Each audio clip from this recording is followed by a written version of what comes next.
Hi, I'm Laura Martin, and I'm offering a meditation through River Rock Mindfulness in conjunction with VIDA Coworking. And it's a great partnership, one that I'm really happy about. And I'm recording this as we're sort of emerging from the pandemic. It's May, and right now there's some confusion about what that should be or how it is for each person. Um, So it feels like a time of some confusion and uncertainty, each person kind of having their own reaction to where we are right now. And I felt like this time might be a good time to offer some Buddhist teachings. I'm also a Zen teacher, so I can put on my Zen teacher hat and just offer some teachings from Buddhism that might be helpful as we bring to bear some form of practice, some considerations onto where we are right now. Because while right now may be a particularly confusing or uncertain time, uncertainty really is exactly what life is. There is nothing that we really have to hold on to. There's nothing that really is certain in the world. That's one of the fundamental teachings of Buddhism, is that there is just kind of total groundlessness, which in a way is terrifying, but in a way is comforting. Maybe you can see for yourself if that's true. But given that, I mean, whether or not you believe that is okay, none of this you're required to believe. You can take what you like and leave the rest. But if you find yourself in a time of uncertainty, groundlessness, continuous change, and not knowing what's next, then there may be some things to touch into, so to tap into as we inexorably move forward to whatever the next thing is, whatever the next phase is. So, how to work with this fundamental ambiguity and continuous flow. So, one excellent teacher that I really appreciate is Pema Chodron. You may know her. I'm going to share my screen. She has a wonderful book that I just want to touch a little bit on called Living Beautifully with Uncertainty and Change. I think this is a pretty reasonable resource for right now. And I just want to bring forward a couple of aspects from this. One of them is her recommendation that we kind of tap into these three commitments that we might find some ground, some solidity in our own ability to connect with these aspects of ourselves and what we can do. So the first one is do no harm. Do no harm. And that may already be something that you live by. But to really kind of tap into it purposefully or consciously, to really ask yourself how you might enact this commitment when you're not quite sure what the next thing is, that can help. That can be stabilizing. It's at least something to filter your behavior through. The next one is kind of taking a step further, which is take care of each other. Take care of each other. And that's not just doing no harm, but to be kind, but to be of service, but to be of use. And even just putting that in the mix can open up the possibilities where we might see that possibility we wouldn't necessarily before if we weren't asking ourselves, how might I respond in a way that could be taking care of each other? That includes ourselves too, by the way. And the third one is embrace the world as it is. Embrace the world as it is. This is not to say that it's not appropriate to engage in change strategies. Those are really important and very appropriate a lot of the time. This is not to say that we don't have boundaries or that we don't get angry sometimes about the way the world is. That absolutely can and does happen, isn't wrong or bad, if we have the flexibility to sometimes be able to rest in this way, to just be with the world as it is, see the beauty even perhaps in what is, in addition to all of the things that are really difficult. That gives us a ability to rest. That gives us ability to then respond in a more sustainable way. So do no harm, take care of each other, embrace the world as it is. You can allow these commitments to just be something of a foundation as you step forward into a confusing time. So just want to touch a little bit on the do no harm part.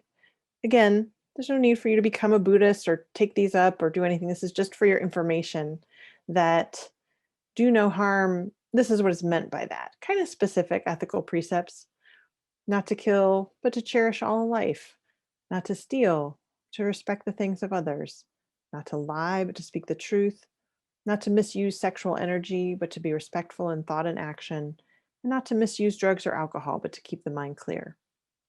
This isn't like commandments. This isn't like good person, bad person. These are just um, kind of suggestions that you could say, you know, maybe if I do these things, oftentimes I find personally, I suffer more. That's all. And so, individual results may vary. Your mileage may differ, but these are just the general guidelines. And that if we are engaging whatever our own ethical code is, and each of us do have one, you don't have to have this one. You have an ethical code. There's a more peacefulness that can set in, that we're living in alignment with who we really want to be. That's all. So again, the 3 commitments: do no harm, whatever that means to you, take care of each other, and embrace the world as it is. Again, these are just suggestions, ways to meet a time of deep uncertainty. So that is the foundation. I want to offer you a practice.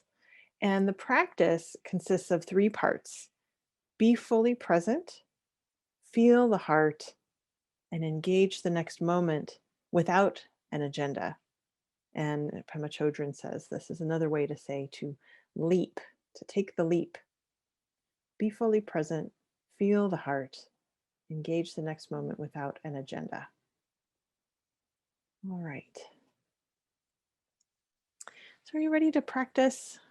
You don't need to have a special posture to meditate, but if you want to get into one, if you already do have that practice, feel free to do that. Make yourself comfortable. It helps to be in some sort of a supportive sitting posture. So if you have lumbar support, if you've got some pillows behind you, or if you're on the floor sitting cross-legged, make sure that's a sustainable posture. And just allow the body to settle a little bit, maybe just feeling the sensations of sitting, whatever you notice. I'll go ahead and ring the bell. See if you can just bring attention to the sound exclusively and let that be your focus just for the moment.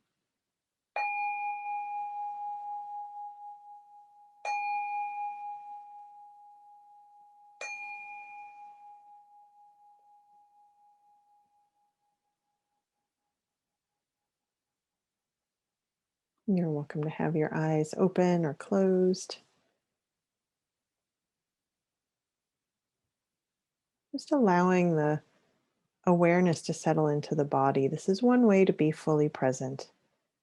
And if the body's not comfortable for you, you can always just be fully present to sound.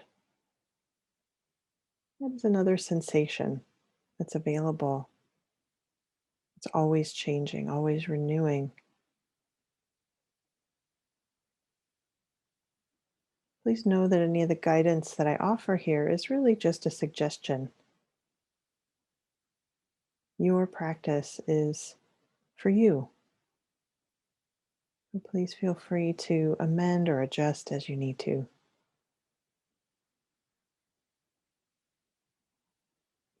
If it's comfortable for you to attend to body sensations, you might just notice any sensations of the feet, feeling the feet.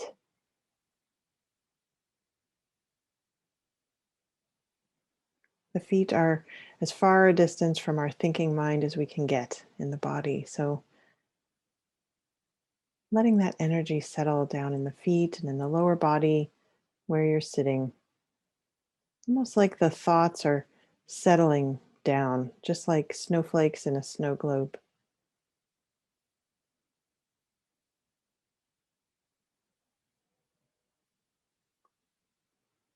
Feeling the body is a way to be fully present. The body cannot be in the past. The body cannot be in the future. If you're feeling anything in the body, any sensation, you're being present.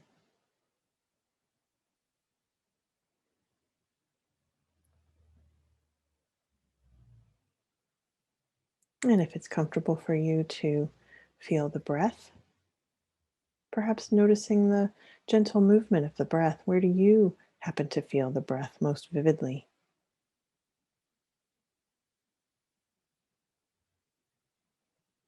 Maybe it's the belly,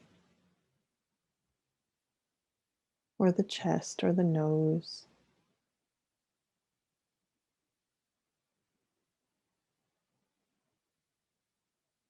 Attending to the breath is another way to be fully present.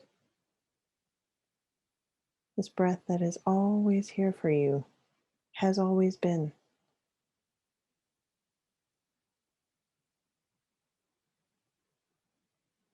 Can you notice those turning points when an inhale becomes an exhale,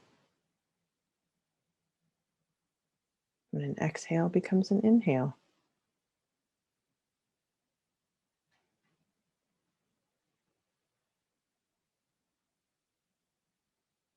Letting our attention focus on the breath can just simplify whatever it is that's in our mind.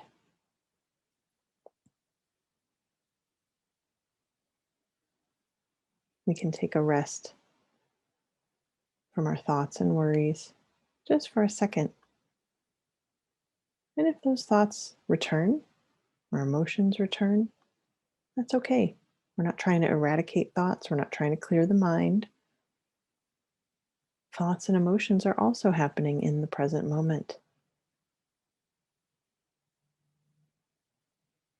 So if you're aware of your thoughts, of your emotions, of the body, of the breath, that too is being fully present. You really can't lose.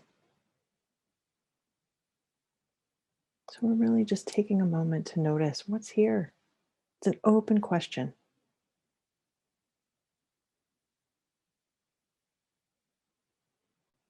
Breathing with whatever you find.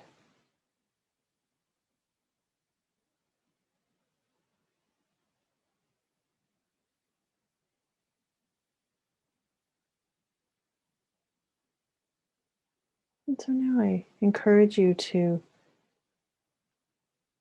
bring awareness into the region of the chest, the region of the heart. Feeling the breath right here at the heart. Maybe noticing how the chest expands on the inhale, making some room.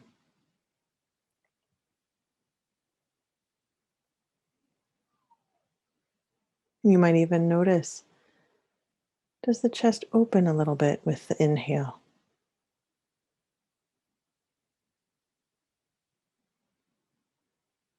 And in the second part of the meditation, feel the heart. We can inquire about this emotional center of the heart. You might even place a hand or both hands on the chest, attending to the heart in this way and just checking in. Is the heart open or closed? This emotional heart.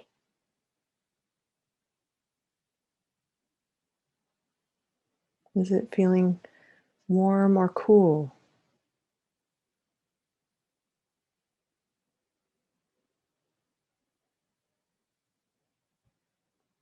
Is it feeling tender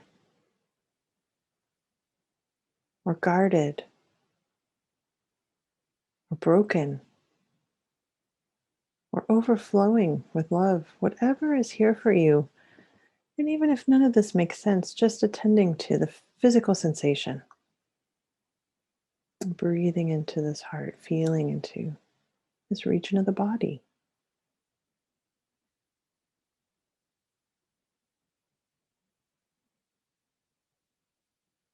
Can we meet whatever we find with kindness and appreciation? This is another way to feel the heart. And just be patient with ourselves for a moment.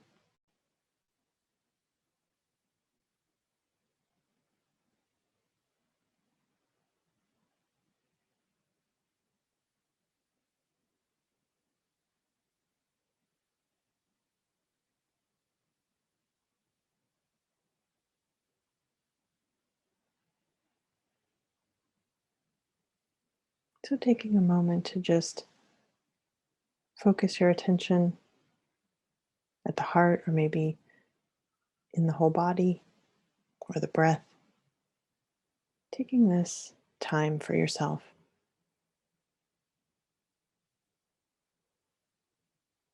And having given yourself this gentle, kind attention as you emerge into your life, into your next moment, can we meet that with a curiosity and openness? Letting go of an agenda. We may have some activity we need to do, but the assumptions that we might have, the ideas that we're projecting onto our life, the other people in our life, can we set those aside and look fresh, with fresh eyes, with curiosity and wonder what's in front of us?